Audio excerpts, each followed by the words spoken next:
Welcome to Fatima TV. I'm John Vennari from Catholic Family News. I'm here with my friend and colleague, Christopher Ferrara, and we're here for the Synod, really to comment on it.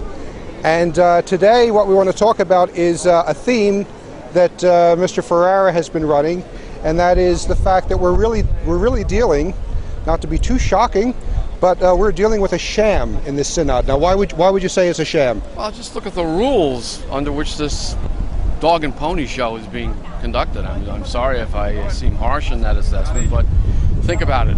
You're invited to a gathering, an international gathering, which involves about 270 participants, and you're told that when you get there, you'll be allowed to speak to the group for 3 minutes. And that what you say will not be reported to the press as what you say, because no one is allowed to know what each person says.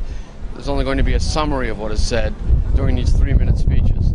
Then you're told that the basis for what you're discussing on these very important issues will be a working document that you know had no hand in drafting, to which you contributed in no way. Many of the paragraphs in this document you find yourself to be in complete disagreement with, and this is the basis for your discussions. And all you can do is really propose changes to that document, which is fundamentally flawed as far as you're concerned. And then during the 3 weeks of discussions, there will be no give and take among the group at large, but rather you'll be divided into small discussion groups based upon the languages spoken by the various participants. And that these language groups will have no cross-pollination with each other. There won't be any general discussion among the groups on the floor at large. And then during this 3-week gathering, what each language group says will be kept secret from the public. You're not permitted to tell the public what the other language groups are saying. You can publish only what you've said, and you're forbidden to publish anywhere what the others have said. And then at the end of this 3-week period of discussion, 2 days before the gathering concludes, you're going to be presented with a final document based, remember, on the working document, with most of which you disagree. And this final document will have been drafted by a committee of 10, picked by the Pope, consisting entirely of people that aren't even participants in the conference itself. And you're going to be given this document to look at 2 days before the gathering ends. And you'll have a half day to digest this document, propose objections to this document, and then 2.5 hours on this one day will be devoted to voicing objections, proposing changes to the document.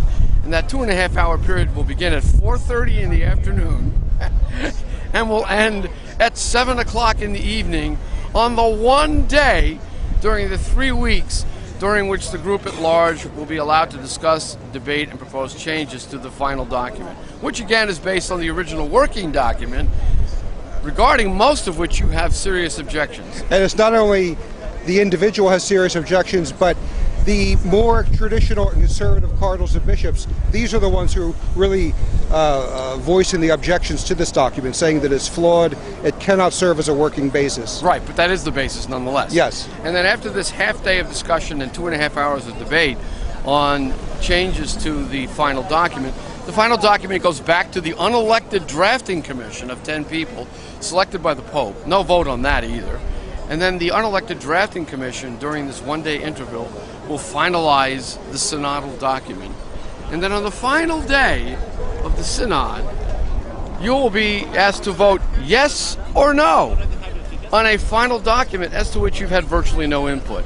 And then, to take the audacity to the level of the absurd, this final document will be presented as the voice of the Synod, which in turn is the voice of the Spirit. Yes, and speaking through the synodal fathers, and a true fruit of a collected collegial effort. Right, and then whatever is in that document, which let's face it, has already been written. Yeah. And basically, you're going to be asked to propose some changes on the next to last day, which may or may not be incorporated. This final document will be presented to the world with what you have decided. The thing is an atrocious substitute for real debate and discussion, which makes the Synod itself just the front end, basically, for what Francis and the Committee of 10 have already decided. Now, that was too one of the complaints of the 13 cardinals, right? That they said that this is all the entire process now is set up for a predetermined conclusion. Well, as I say in one of the columns that I wrote over here, which has already been published, the 13 cardinals letter, and it has been confirmed that 13 cardinals signed this letter.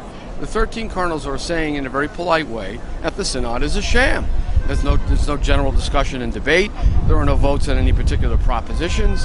The synodal document has been drafted by an unelected committee of 10. There's virtually no opportunity to voice objections to or propose changes to this final document as the so-called synod draws to a close. And what the fathers will be asked to vote on is essentially what the unelected committee has drafted. Take it or leave it.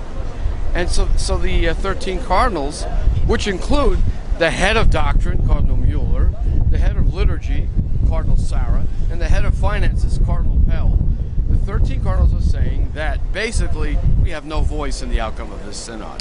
Well, yeah, I've mentioned this before, that to me it has all the appearances of the mock trial of Cardinal Mindszenty and Bishop St. John Fisher and St. Thomas More, that they give this appearance of a legitimate action of law and procedure, but the whole thing is predetermined and a sham from top to bottom. This is not a synod. It's the appearance of a synod to provide a front end for what's going on behind the scenes, namely the crafting of this document by the Committee of 10. So why are we here? We're here to find out what happens. We're here to be at ground zero when this final document is dropped into the laps of the Synod Fathers for their up or down vote.